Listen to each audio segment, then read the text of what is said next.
Torna a Fem Ciència, una sèrie per repensar el feminisme, la història i la cultura científica. Aquesta quarta temporada està dedicada a la història mediambiental. Si teniu qualsevol suggeriment, podeu enviar-ho al correu femciencia2@gmail.com. Comencem! Aquest primer episodi parlarem amb Raquel Neira, investigadora i professora a la Universitat Nacional Agrària La Molina del Perú. És la història de la ciència sexista? Sí, sin ninguna duda, porque hasta ahora solamente en la historia de la ciencia y de la tecnología solo hemos visto a muchísimos varones y peor aún, tenemos entendido de que hay muchas mujeres que han apoyado a esos varones, ya sea que sean sus parejas o no necesariamente, pero siempre han quedado en la sombra, ¿no? Hasta en el arte y en la literatura se dan estos casos a lo largo de, pues, del siglo XIX, del siglo XX y todavía aún, ¿no? Quin paper té la història de la ciència en la lluita pel canvi climàtic? La historia es muy importante para muchas de las situaciones, para poder entender cómo es que hemos llegado hasta aquí, no solamente para el cambio climático, sino para, por ejemplo, los modelos económicos, las situaciones sociales, la cultura, etcétera, ¿no?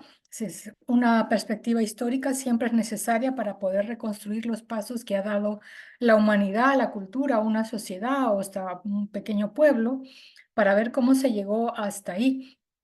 Y entonces en la lucha por el cambio climático se van aumentando a lo largo de los diferentes periodos conocimientos, ¿no? Para ir perfeccionando estos conocimientos en la ciencia y mejorar todavía la lucha del cambio climático. Ahora me parece que hay una parte que sigue siendo ignorada, pero bueno, todavía ya se escuchan algunas voces de que habría que referirse mucho a la manera que se adaptaron o que cuidaron la naturaleza los pueblos indígenas y los saberes que ellos tienen, ¿no? Porque saben interpretar muchas veces los fenómenos meteorológicos y naturales sin necesidad de ninguna, digamos, ciencia escrita o estudiada, ¿no? Solamente por la experiencia. Y poco a poco tiene que haber, pues, un acercamiento mayor para ver cómo pueden ellos colaborar y entender mejor estos fenómenos que se están dando. Com funcionen les expropiacions dels territoris habitats pels pobles indígenes a Perú? Se'ls consulta? No, no se preguntan en absoluto, vienen como dueños completos del poder. Por ejemplo, existe el caso del grupo Romero en el Perú.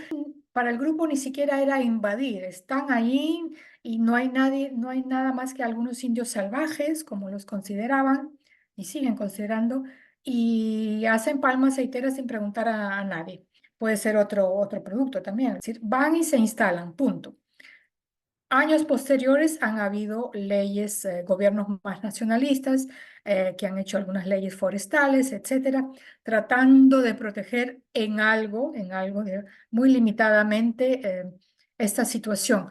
Pero es una situación bastante, digamos, hipócrita, porque, por ejemplo, en el caso de Perú, la ley forestal, que a pesar que dice que hay que proteger los bosques y que los pueblos indígenas tienen derechos a ser consultados, etcétera, etcétera, permite que haya plantaciones cuando el suelo esté libre de bosque, lo que hacía que muchas de estos cultivadores, agricultores pequeños y grandes, simplemente quemaban el bosque y luego declaraban ese terreno está vacío de bosques, entonces yo puedo plantar.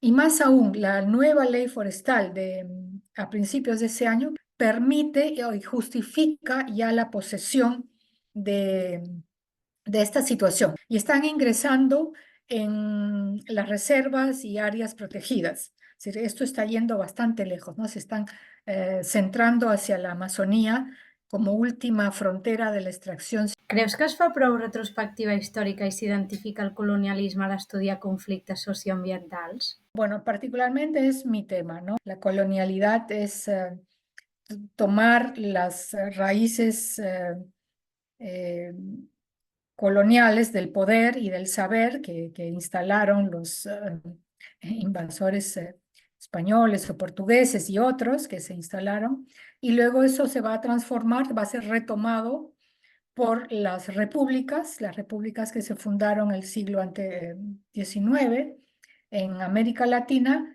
y van a seguir con esa violencia, ya no con esa masiva violencia o asesinatos, pero con violencia sí. Va a seguir el saqueo y tienen que justificar todo ese saqueo porque se supone que los indios, los indígenas, también son considerados ciudadanos a partir de la independencia, pero sin embargo no quieren, ¿no? Los que están en el poder, los criollos no quieren que que sean considerados libres y tienen que seguir explotándolos para mantener sus beneficios y sus privilegios de clases altas. Entonces ahí se va construyendo lo que se llama la modernidad, ¿no? Es decir, inculcar a los indígenas que tienen que seguir en esa situación para poder alcanzar, imitar a los criollos que están en la ciudad y los criollos pues instauran la colonialidad del poder, así que mantienen todas las estructuras de poder anteriores a la república y van a imponer toda una visión occidental, eurocéntrica, para mantener y justificar su posición, ¿no? Des de la teva experiència, com s'apliquen conceptes com ecofeminisme o de creixement en els propis territoris?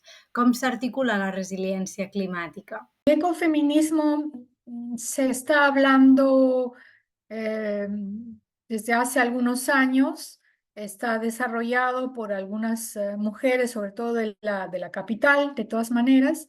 El ecofeminismo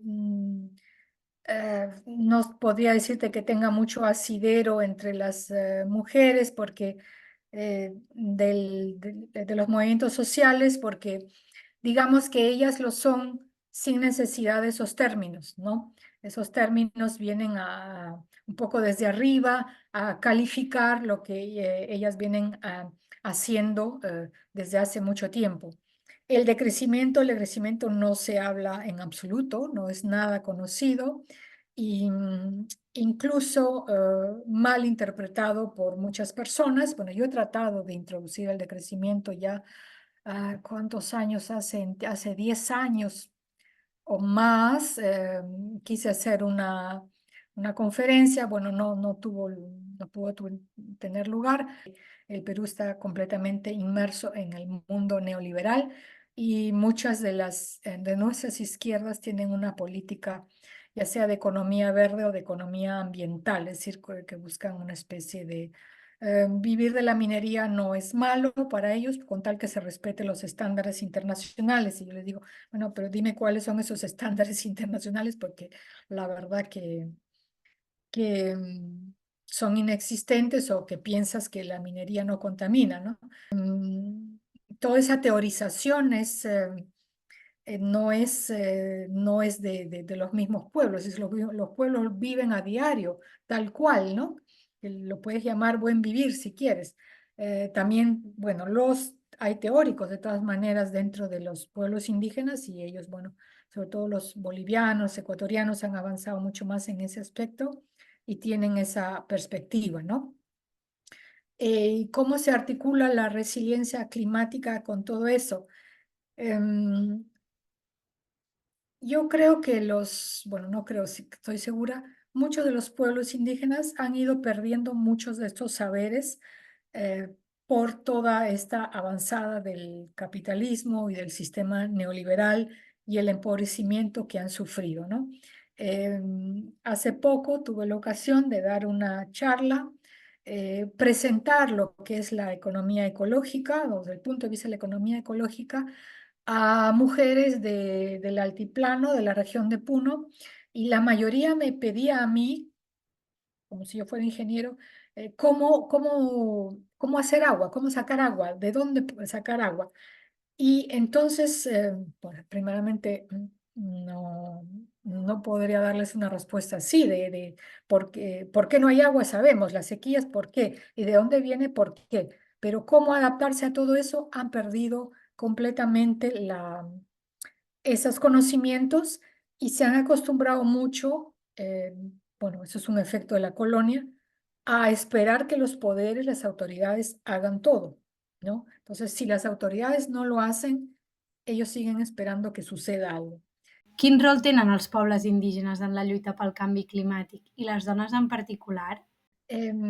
Los pueblos indígenas en la lucha por el cambio climático tienen un rol esencial porque son ya millares de años que han sabido mantener todo este bosque, todas esas praderas, todos esos humedales, lo han preservado.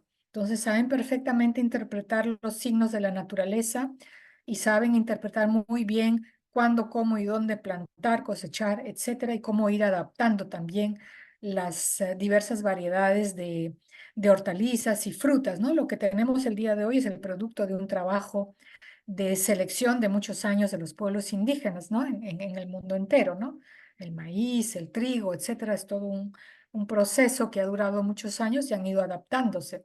Entonces ellos tienen un rol esencial que llevar en esta lucha por el cambio climático, lamentablemente no escuchados ni considerados, porque como no tienen diploma, se supone que no tiene diploma, no lo escuchan mucho y las mujeres en particular pues tienen aún más que ver porque son las que están directamente eh, en contacto con el agua, ¿no? Mayormente son las mujeres que van a buscar el agua o que reparten el agua, que cuidan el agua. Todos los pueblos indígenas tienen una cosmovisión particular porque esa es la esencia de su existencia. No se puede no se consideran fuera de la naturaleza, sino parte de ella completamente, ¿no? Entonces, inclusive no diría que han desarrollado, sino que son una cosa única, que no las puedes separar, ¿no? A les xarxes socials es parla d'ecoinfluencers per referir-se als defensors ambientals, especialment llatinoamericans.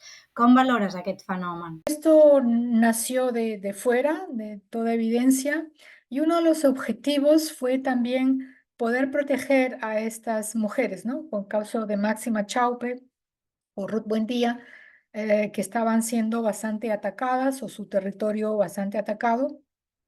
Y sacarlas a la palestra fue una manera de proteger su persona. Ahora, mucho se está centrando, es cierto que muchos se escriben ahora artículos sobre las mujeres, sobre tal y tal, un poco también para diferenciarlas y sacarlas de ese machismo, para empoderarlas, para decirles que, bueno, pueden hacer otra cosa distinta a lo que hacen los hombres. Que vaya a ser un fenómeno pasajero, espero que no, porque en realidad sí las protege mucho, ¿no? Cuando se dice que Máxima, Ruth o Olivia ahora están amenazadas, pues sale a la prensa, se movilizan ONGs, etcétera y es en parte necesario por la situación que vive este país, ¿no? Porque en realidad estás completamente abandonado. Ahora, por otro lado, están matando a muchos defensores ambientales varones, ¿no? Moltes gràcies, Raquel. Aquest ha estat el primer episodi de la quarta temporada de Fem Ciència. No us perdeu els següents. Fins aviat!